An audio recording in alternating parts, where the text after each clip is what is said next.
and presented them in due form. 'You're pretty well browned by the sun, both of you,' said their entertainer. 'Have you been travelling?' Mr Short replied in the affirmative, with a nod and a smile. Mr Codlin added a corroborative nod and a short groan, as if he still felt the weight of the Temple on his shoulders. 'To fairs, markets, races, and so forth, I suppose?' pursued the single gentleman. 'Yes, sir,' returned Short. 'Pretty nigh all over the west of England.' 'I have talked to men of your craft from north, east, and south,' returned their host, in rather a hasty manner, 'but I never lighted on any from the west before.' 'It's our regular summer circuit is the west, master,' said Short. 'That's where it is. We takes the east of London in the spring and winter, and the west of England in the summer time.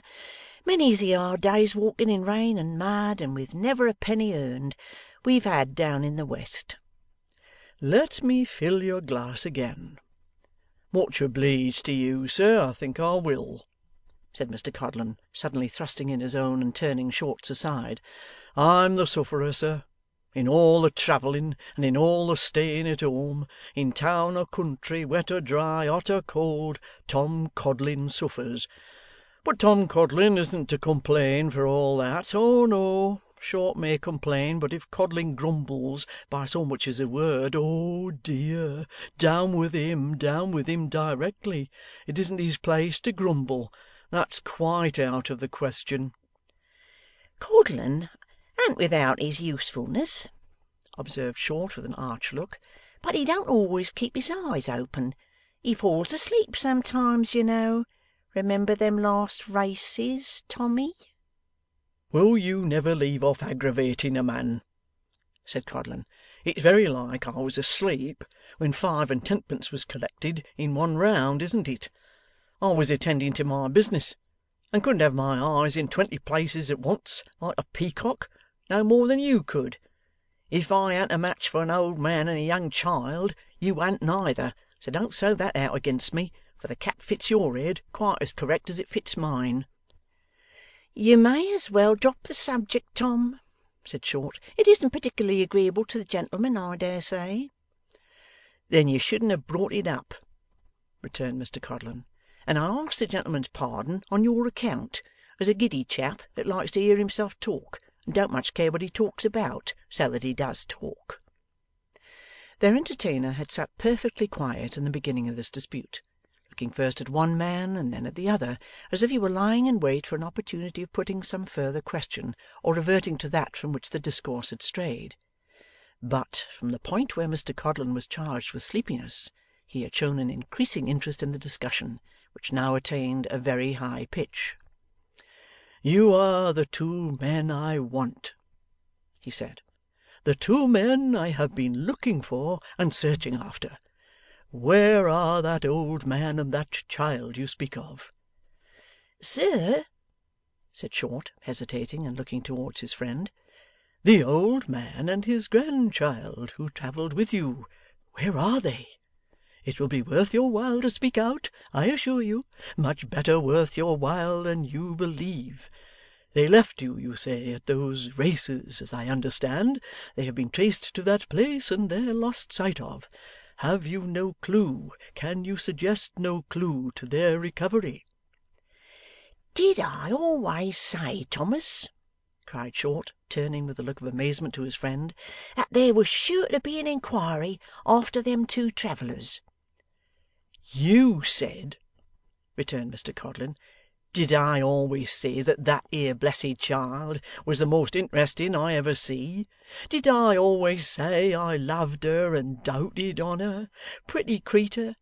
I think I hear her now. Codlin's my friend,' she says, with a tear of gratitude a trickling down her little eye. 'Codlin's my friend,' she says, 'not Short. Short's very well,' she says.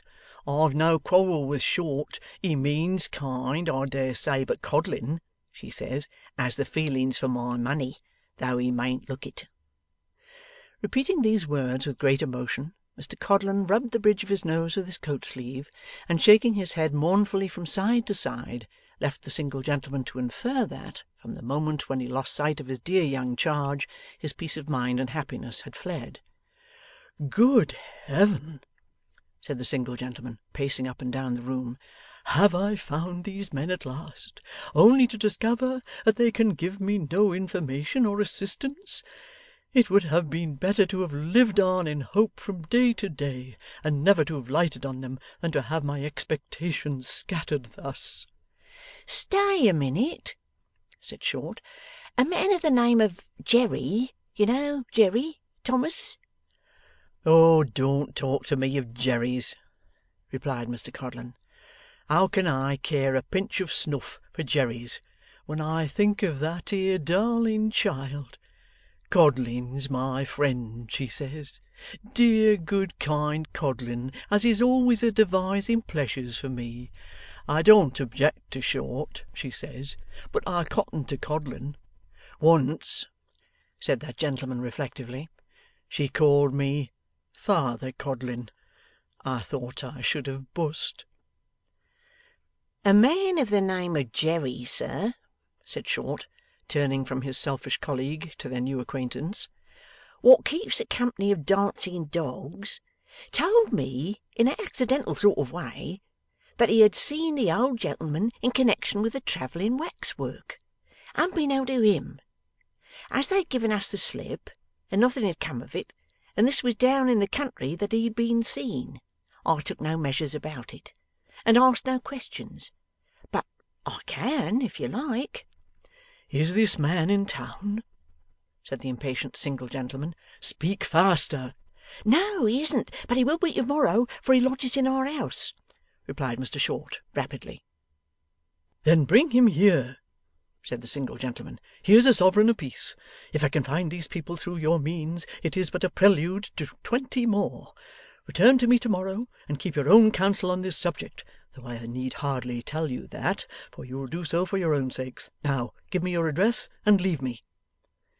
The address was given, the two men departed, the crowd went with them, and the single gentleman for 2 mortal hours walked in uncommon agitation up and down his room, over the wondering heads of Mr Swiveller and Miss Sally Brass. Chapter 37.